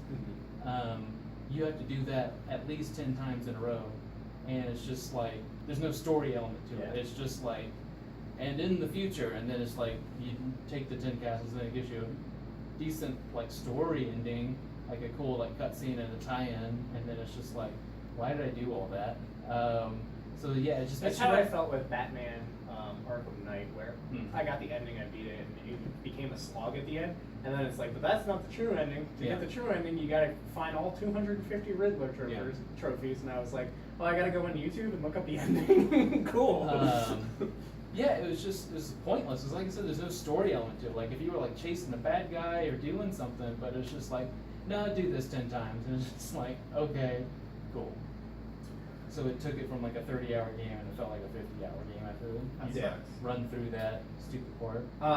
My next one's a really quick, WWE 2K18. This was not a game I was super excited for, especially after playing WWE 2K16, because I haven't played a WWE game in like 8 years. And I was like, oh, I guess I'll check this one out. And they moved them from arcadey to simulator, which is not very fun, No. in my opinion. They try to like make it seem more like the show as opposed to just being silly and doing crazy stuff. And I kind think of the big thing that hurt those stuff. games were like UFC games and whatever else that came out since then, because then they're like, oh, maybe we have to be technical with our grabs and They holds. started getting really technical to the point where it's just like. It used to be just like 4 buttons. It used to be 4 buttons, and to get out of the pin, you used to just hit buttons quickly, and Yeah. it gets harder and harder. You have to hit more and more buttons Yeah. as you get more hurt. And now it's like a whole gauge that you need to Yeah. stop, and it starts spinning and then Yeah, you can rotating. you and can like get pinned holds on the- are a little dot that goes, and you have to stay away from their dot, and you eventually get like slower and slower. and you catch Basically, up. it's so Like, difficult no. now where you can just like get slammed on the mat once and then just lose Yeah. because you couldn't do the thing, the mini game. Yeah. No, you literally can lose in like 4 seconds, which it's like, oh, you can do that in the show, but like, whatever. That's not even the reason it's on the list. The Switch version of this game is just the worst trash I've ever seen. It runs literally at like 10 frames a second. I'm not even joking. The audio is out of sync with the game. It is just a Holy horrible, cow. horrible port. And I wanted that game on the Switch because I was like, if I'm gonna play the mediocre wrestling game, I'll play it on the Switch and like at least have fun with it. You know, Yeah. like here's a half of a controller. I'll take a half of a controller. Let's goof off in this game for a little while. And you can't even do that because the intro walking out to the stage thing, it takes 45 minutes because it runs in such a slow frame rate. So that's that one. Adding on to that, Mario Party, the top 100 is a 3DS game that makes no sense. It should be on the Switch. Why isn't this on the Switch? Somebody tell me. Yeah, I don't know. And on top of that, it should have been Mario Party Master Chief Collection type thing, where they have all the boards or most of the boards from all the popular Mario parties and all the mini games from the popular Mario parties, and just make an ultimate Mario Party Like a with huge all Mario the Party. characters, all the good boards, all the good mini games done. You don't need to make anything new. Just do that, and they didn't do it. And they missed it. And when they announced it, I thought that's what it was going to be, and I was like, "Ooh, I'll buy that for 3DS. I don't care. I want it." And then I was like, "Oh, it's just mini games." It's literally just mini games. Dumb. Next up, Hidden Agenda. This one it's hard for me to harp on super hard because it was only like a $16 game. Like, Yeah. it Is this the wasn't. one we were playing and I fell asleep? I mean, that's like every game. Is this the party game? Yes. Okay. I'm pretty It was sure the that's cop it. one. Oh yeah. Okay. Yeah. Where we make choices. So this was one that links to your phone, similar to that other game that we were talking about Okay. earlier. That's you. That's It links to your phone, like the Jackbox games. and too. then you play through this crime drama done by the Until Dawn team, which sounds really, really cool. You think that they would make it similar to Until Dawn, but it didn't have the polish that Until Dawn had, and that was really its problem. Yeah. It was broken trash. I don't think it was fucking trash. I don't know. I fell asleep, so. We got booted back to the home screen. Oh, like that stuff. Yeah. Oh, okay. Technically, Sure. yeah. Okay. Yeah. Sure. I mean, it felt like a finished game, I guess, in that regard. Like, I wasn't talking about like the plot lines or something. Oh, I was talking about like the Uh, connecting the like how they connect the different scenarios basically, and That's like how- yeah. clearly like if you get C and then you get E, like it's kind of clear that they filmed something and there was a scene missing Yeah. type thing to me. Um, Which Until Dawn I didn't feel like that. The other thing too is that it felt like the mode that we played it in didn't really make Service sense. the game. Yeah, it didn't service the game because like it's nonsensical. Like there's a clear path you want to take, and some things are just completely stupid, and some just seem right. But it also like the voting system just didn't really work. To quickly sum it up, basically everybody gets a quote-unquote hidden agenda, which is a ability, or not an ability, but a goal that you want to accomplish in the story, and if you Yeah. accomplish it, you get points. Whoever has the most points at the end wins. The problem is you're playing an interactive story, so like you want to see the story. So Yeah. if you get a hidden agenda that's like, tell this person they suck, and you're like, I don't want to, because I want them on my team, because I want to solve this mystery. Yeah. So like it was at odds with the actual game, and then it was weird because if you go back and play it again, you know what happens in some scenarios. So it's like, now I feel like I'm cheating, because I know all this information.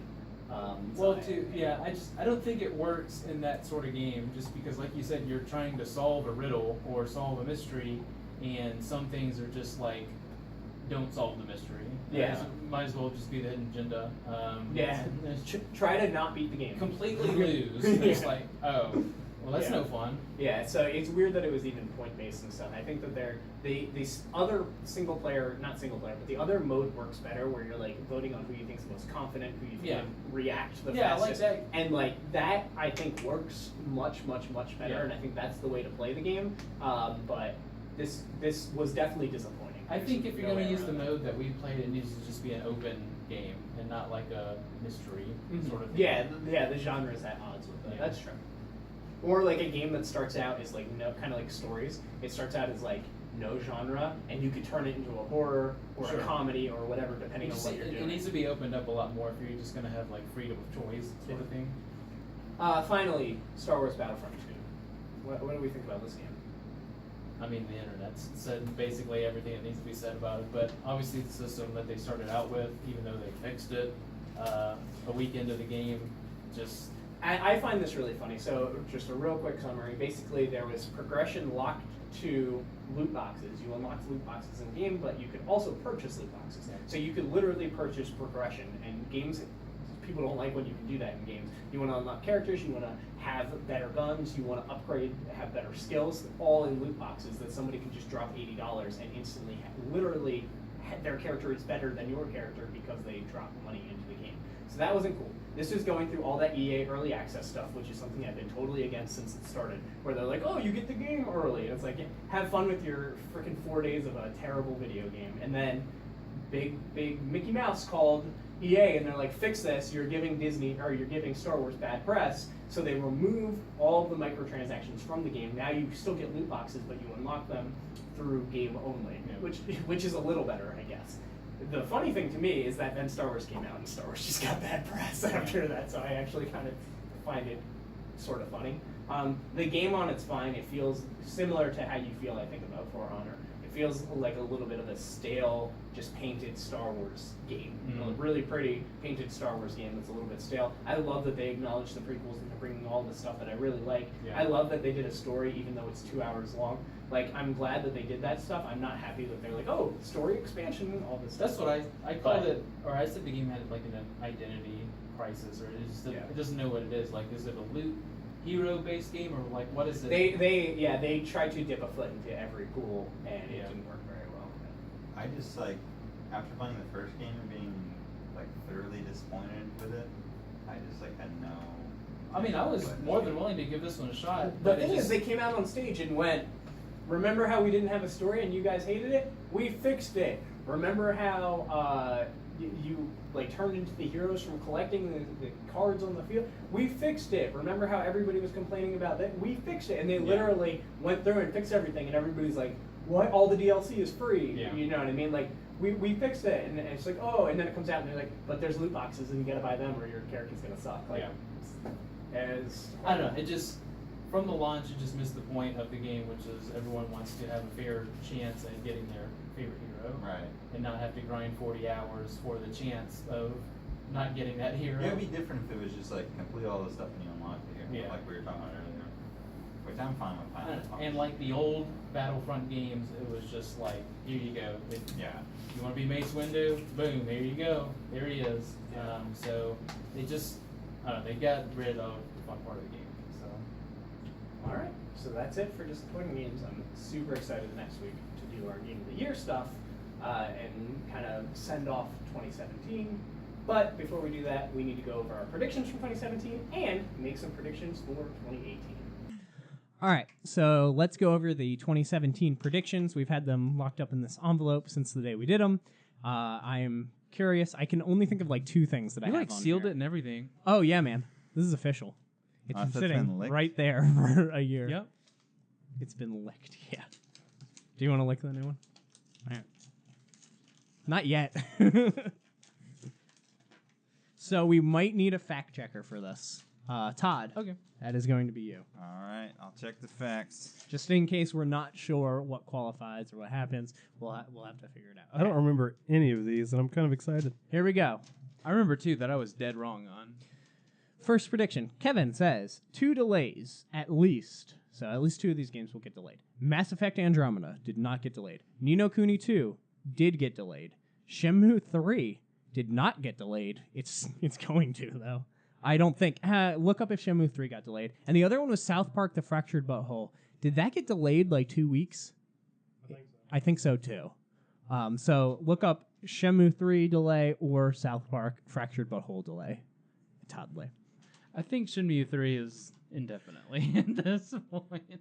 Kellen said Red Dead 2 would be delayed into 2018.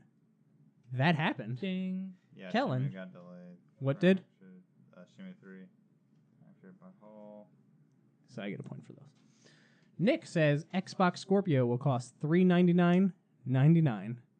Wah, wah. It costs $499.99. I didn't get any of these right then. I said that PS4 competes with Scorpio 2 months in advance. Slim question mark. Did they not put out the... I mean, yeah, Fractured Butthole got delayed. When as you well. made that prediction, they had not announced a Slim. Are you sure? I think.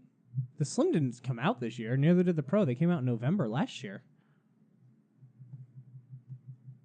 I think I was saying that they were going to announce like a super slim PS4 like 2 months right before the Scorpio to compete with them. I don't think they did that. So I don't. Yeah, because the Pro was already out. That came out in November last year.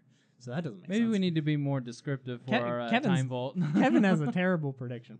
Next up, Kellen. Switch hits in 2017. Lack of inventory. Support drops. Oh, you were so close. So you get 2/3 here.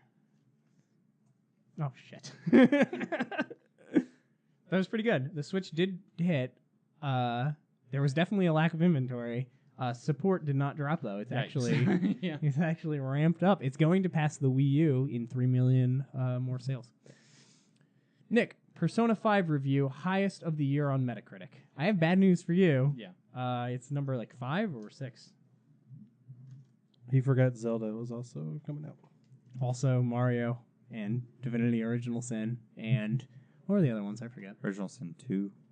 Yeah, man. My bad. Me. That was a good fact check. Death Stranding will get another trailer featuring a female actress. That didn't happen.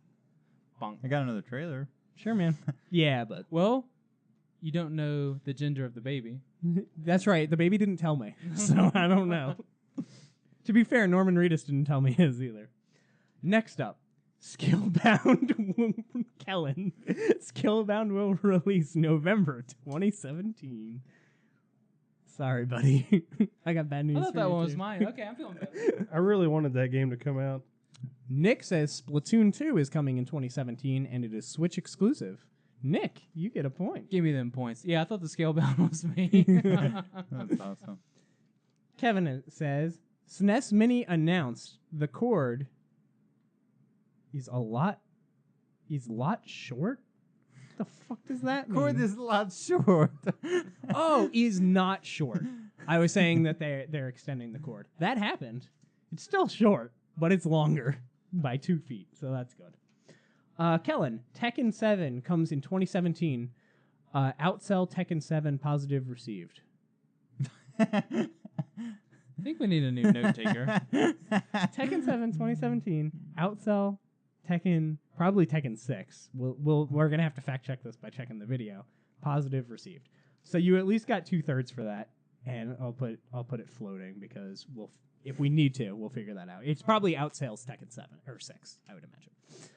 Nick says Red Dead 2017. God of War announced 2018.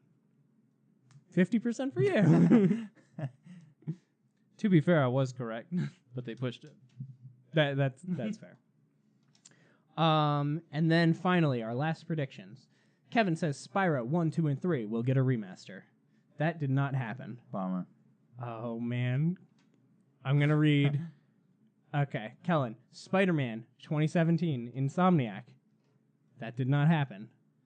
Which means... God, if it did happen this year, that would have wrecked a lot of top 10s. What? If Spider-Man had come out. And Oh. Man, I'm excited as good about as, that game. as people So were right expecting. now, Kellen has 2 points and 1/3. And Nick has 1.5. And Nick Okay. has the final prediction. It is possible Kellen goes up to 2/3, which would be very confusing. But if Nick gets this full point, Nick wins. I can't even I have lost the title. So, Nick. Scalebound 2017. I knew I had a Scalebound one. Higher received Metacritic than Horizon.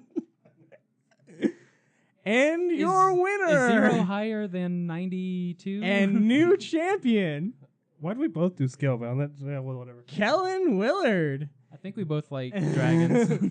And the new thing that we're going to start doing, just to keep track, this book is going to be used for whenever we say something that we want to do in another episode, we can just kind of pop it in the front. And in the back is going to be all of the belt title changes so that we actually have a record of them, because I felt bad that I wasn't having a record. So, title change for 2017 predictions, Kellen. Kellen, you are going into 2018 with the belt. What's the only thing I got? That's awesome. So you may have had an extra 1/3 of a point, but it ended up It didn't matter. not really mattering. So. I'm not sure how you wrote Tekken 7 twice. I'm really dumb. Oh yeah. I forget that. I either meant Tekken 6 or Do we maybe know if Tekken 7 outsold it? I doubt it because Tekken 6 has been out for so long. and Tekken 7 just came I out. probably meant Street Fighter 5 because that would be like its competition, but I don't know. I don't know either. It didn't matter. We Didn't didn't matter. have to review it. Still counts. We did it. Now it's time to hop into our 2018 predictions. Kevin just realized that they're written on this notebook, so this What is not happens if best the way to do belt it. holder dies? You have to bury it with me. So let's explain that. on you. There's a running joke that Kellen is not going to make it to 30, and he's getting close. So we're expecting any day now. At any time, I could just be gone. Yeah, we're expecting it. So the belt is just stripped. We'll just put it up there. We'll put a loving plaque of Kellen, In memoriam. and we'll I go mean, from that's there. the only way I want to be remembered. Is up there on this wall. Almost 30. Yeah, I Almost got there. All right, so let's move into our prediction. So since we have more people, the way I want to do this is to go around and then go back and then go, how you actually draft something. So with that said, I'm just going to pick a number 1 seed for us. I was And going to say, go why from don't you just let the winner go first? Oh, yeah, that was the rule. That was the rule with the belt. You get to go first, Kellen. So basically, we're going to go clockwise, counterclockwise, I don't know the or belt whatever. So I'm last, but I get And- 2. And Okay. then- Okay. We'll We did that before with something. I think so, but I want to try it, especially for this because we have 4 people. When we have 3, I don't feel like it's as big of a deal. But 4. So the way we're going to do this is we're doing 4 predictions each, Yeah. and then there's going to be a 5th prediction. But you guys don't know what it is yet, and I'll tell you when we get there. Okay. So I don't know my own 5th prediction. Is that what you're telling me? I'm going to tell you what you're predicting. You're predicting something else, Okay. and it's basically super simple. Something stupid. Let me see. Where to start? Okay. Anthem, BioWare game, releases 2018, best-selling new IP. So it's a 2-parter. Yeah. So Tekken 7 releases. Yeah, make sure you take proper notes this time. Man. That'll make sense before we encapsulate it.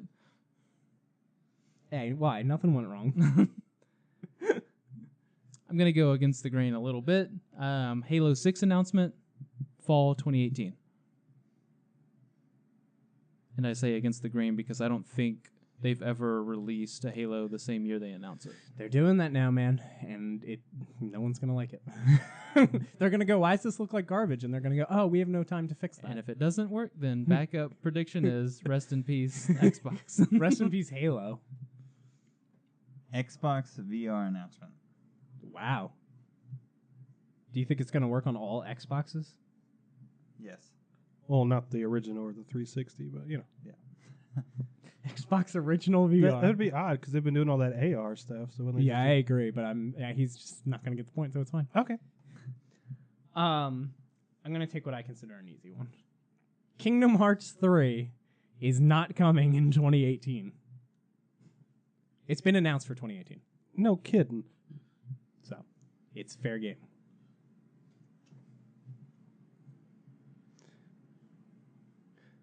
I'm gonna say delayed. Kingdom Hearts 3 delayed. I want them to do the Last Guardian thing where they delay it to like the last week of December, and they're like, no, we got to hit that year or people are going to make fun of us. I kind of want them to do that, so I'm just going to put I hope they have somebody come out and hit a big button and it has the wrong Oh, date. I get 2 now. Oh, never mind. I like this.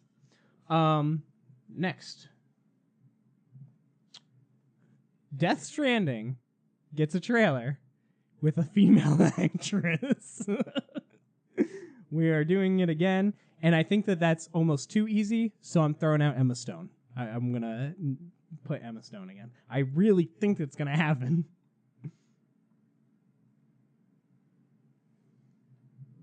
I can't wait to pull up Twitter now and just be like, Emma Stone fled the country, no longer actress. No longer an actress. Todd. Quake VR. I actually think that one's Vomit at least- bag, or a VR. Announced. They did Doom VR. That sounds like a lot of fun. I'd like to It's try also it. a They Bethesda did game. Doom VR. They did Skyrim VR. They did Fallout VR. I would very much like I like that prediction. all of the safeties to be taken off because I think it'd I be consider fun. Doom VFR to still have safeties on Yeah. it. Like, that's fine if you want to leave those on there. If you want to Mhm. leave the teleport, whatever, Mhm. that it worked at least for that. But take me off the rails and just let me go. Like, if Yeah. I want to I vomit, I mean, Totally. Skyrim does that. It's not Yeah. like a super action game, but Skyrim is literally just Skyrim Yeah. in VR. It's so cool.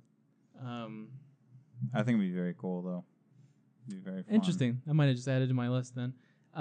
Next one for me, Resident Evil 2 remake announcement. Just announcement. We're you- all doing 2-parters, fall 2018.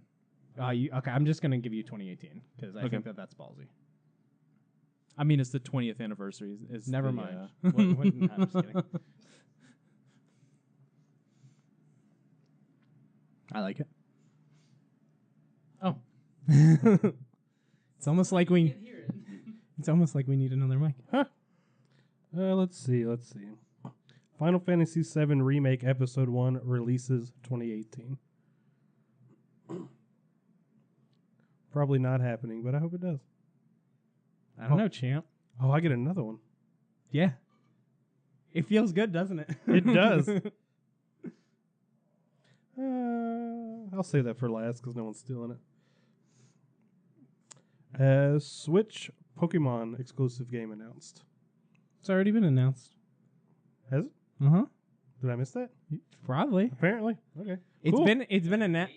Do you want? So it's I hadn't- announced. literally It hadn't heard doesn't. that. It doesn't have a date, but it is a 3D Pokemon game on the Switch. Oh.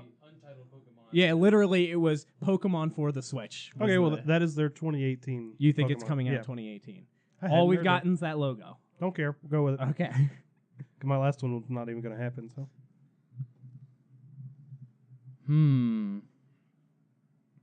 We get 4 of these, and this is my 3rd one. Is that right? Okay. Microsoft will revive a dead original Xbox franchise, i.e., like Crimson Skies sort of thing. Crimson Skies would be sweet. I would almost pick just Crimson Skies, but we'll see.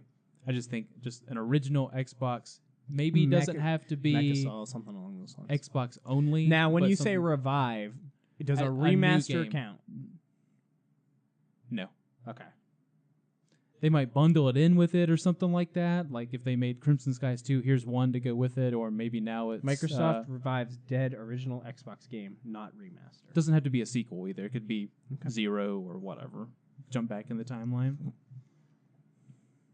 Diablo 4 BlizzCon 2018 announcement. Ooh. That's ballsy. I feel like they do a new character first. Yeah. So I'm done. These are my last 2. But, I almost want to just do the same things I did in 2017. I guess I could talk about it now because I get to pick that Spyro trilogy. Sounds like such a easy softball, and it didn't happen, so I'm a little nervous. Okay, Red Dead Redemption 2 has the highest Metacritic of the year.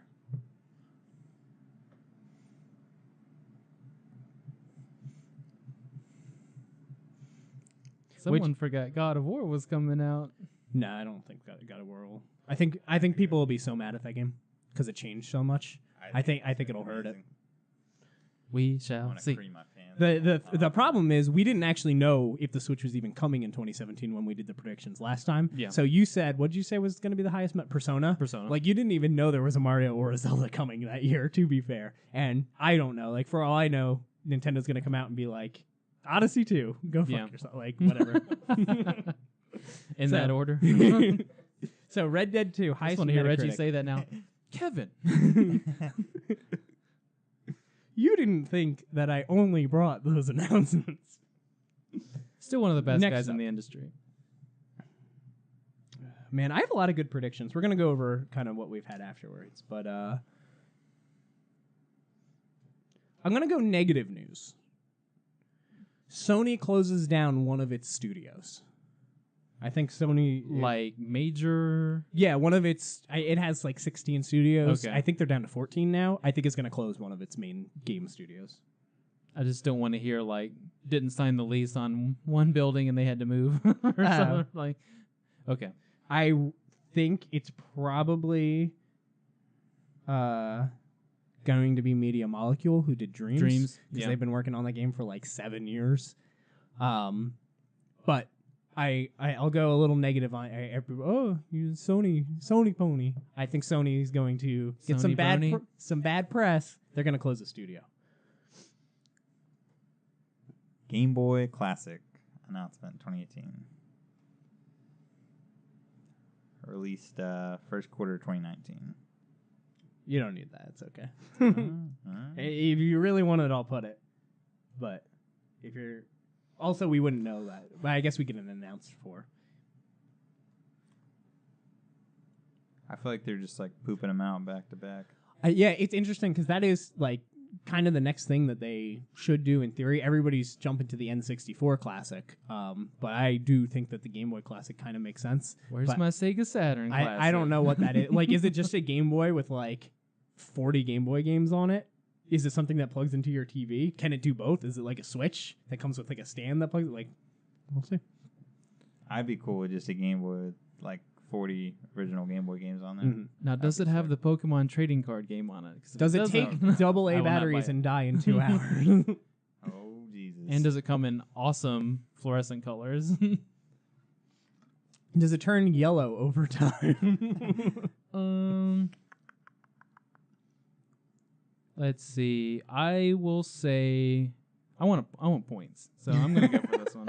This is my fourth one. Yeah, you Fourth almost and won last. the belt, to be fair, in that Scalebound. You both picked Scalebound. That's amazing. We really like dragons. That game looked sweet. I at least know. concept wise. And that's a new story now that it just announced today that Platinum is doing their own Yeah. publishing now so that they can't lose their IP like they lost Scalebound. Fourth and final choice, Borderlands 3 reveal. Ooh, Oh, that's a good going to one. happen, yeah. That's good. I'm excited about that one. Yeah, I'm Yeah. going through Borderlands 2 right now. We know it So exists. good. One of They've my talked favorite about it, games. but I do think it's time to show it. Mhm. Yeah, that's good. What are you doing? I don't know yet. For my last one, Microsoft sells the Xbox brand. Wow. They will no longer own Xbox. Mm. I think they want to be done with this thing. That is a ballsy prediction. Might as well. I do think that's going to happen. I don't think that's going to happen in 2018. though. It won't happen. It'll be announced in 2018. You announced. Yeah. Because those kind of things take time. So Yeah, like Disney buying Fox is a solid 2 weeks. Well. Disney buys Xbox. I don't think it's gone through yet. But yeah. Cool. So those are good. So we're gonna do one final prediction, which will be fun. And this final prediction is, you predict who you think got the most points This year? on these predictions. So you get to you can pick yourself if you really do think it's you, and if you get it right, you get a point. All they have to do is have the most. If it's tied, it's still the most. Yeah. So you can pick yourself, you can pick somebody else. Who do you think's predictions are going to be the most True. Nick. That's who you're picking? Yeah.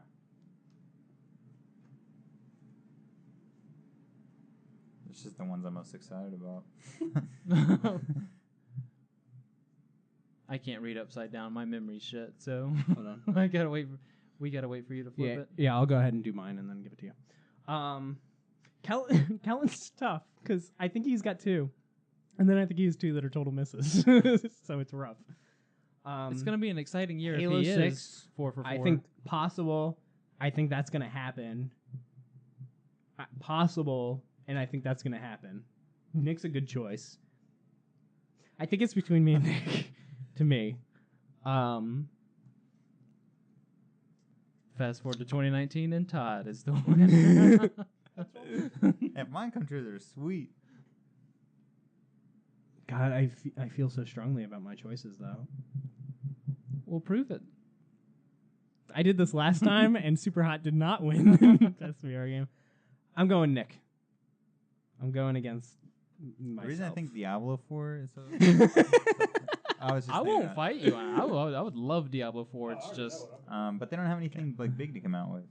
Like, no new game they're like working on, or it's weird. What? I'm struggling at his. Oh. You said you already had yours? Oh yeah, give me Todd. Oh baby. Sorry.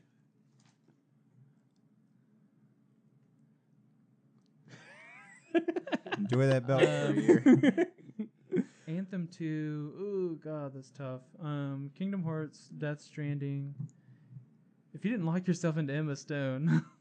I couldn't just say another yeah. female. We know they've confirmed there is a female lead character, so I can't just be like, we finally get it. It's been 3 years. Like, we're going to see her I have learned to eventually. stay away from Metacritic. God forbid they have a strange animation in one of the characters' dialogue. Close to the main studio. I'll go with me.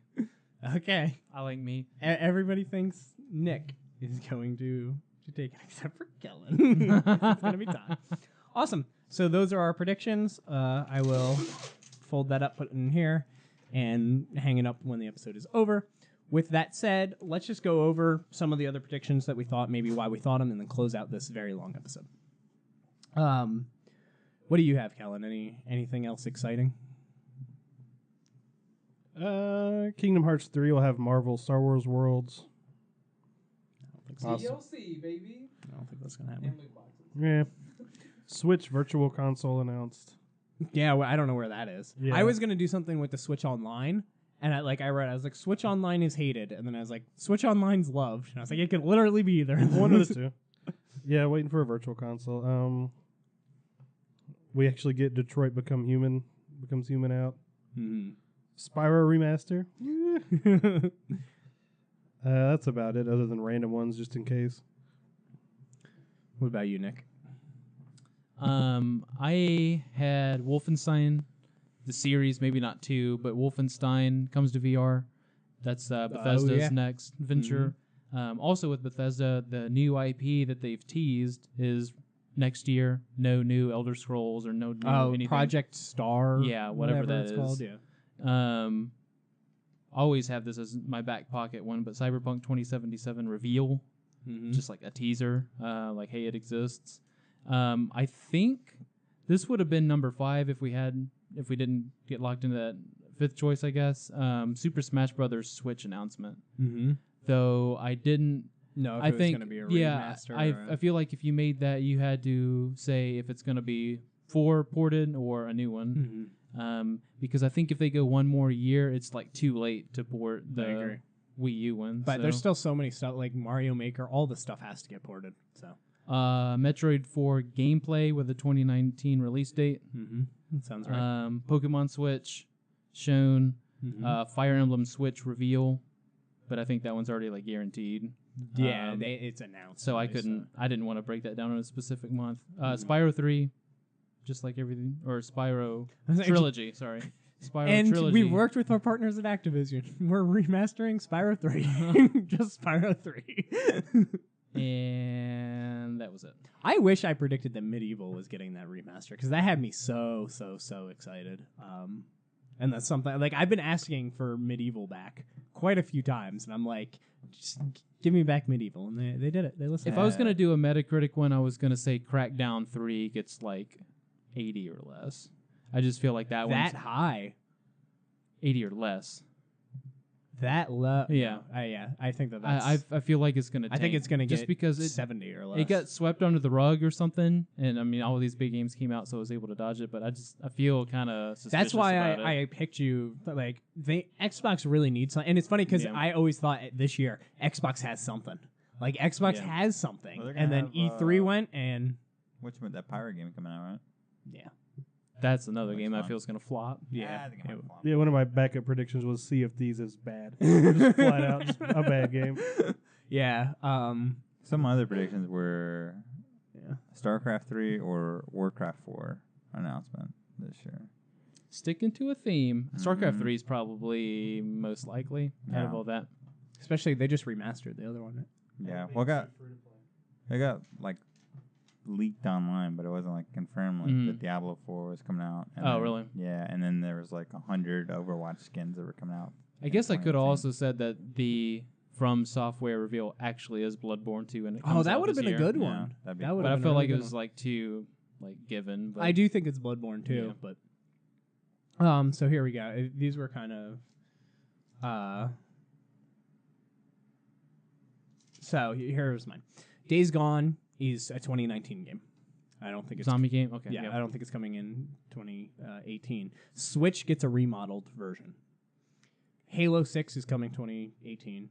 Spyro Trilogy teased or announced. Animal Crossing Switch comes out 2018. I think that's a game that they can announce and drop within a few months and nobody's going to be upset about it.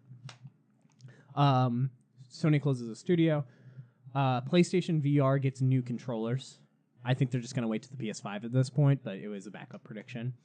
Nintendo Online is loved universally. Nintendo's Online is hated universally. Whichever. Just say Todd. No. Anthem is delayed out of 2018. I think there's no way Anthem's coming in 2018, especially because they just kind of panicked with all the loot box stuff, because that game is literally an online Destiny game, and they've been putting those loot boxes in that game, and I think that they're frightened now, and they need to go back to the drawing board on that. Xbox Cloud streaming service announced. An old game series with a new version gets a battle royale mode. So like Call of Duty has battle royale this year. Some old game, Battlefield, like some old game series comes out, and this year it has battle royale mode. The Last of Us 2 gameplay reveal at E3, because we know that it's coming at E3, is not Joel or Ellie. You're not playing as Joel or Ellie in The Last of Us gameplay reveal.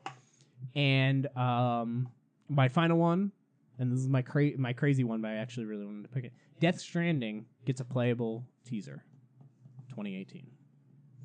I think Kojima's like, hey, I have a big surprise in 2018. I think we're going to get a demo of Death Stranding to play.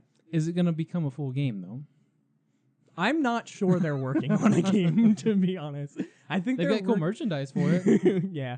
And we talked about it off camera. They've been talking a lot about that game, just like in interviews and stuff. And it sounds really fascinating. It sounds like a game I've never played before. It also sounds like it could be super disappointing. Yeah. So we'll have to see. But in 2020, 2021, on the PlayStation 5, I still think this is a PS5 game. We'll see. So. The trailers are sweet. Oh, yeah. They're Hey, really he needs to just make movies. I kind of agree, but I want to see this first. Finish this, then go make a movie. So that's it for the New Year's episode of the Press X podcast. Thank you for being here, Kellen. Thank you for being here, Nick. I think it actually is 2018 by now. Thank you for being here, Todd. And thank you so much for watching. We'll speak with you next time.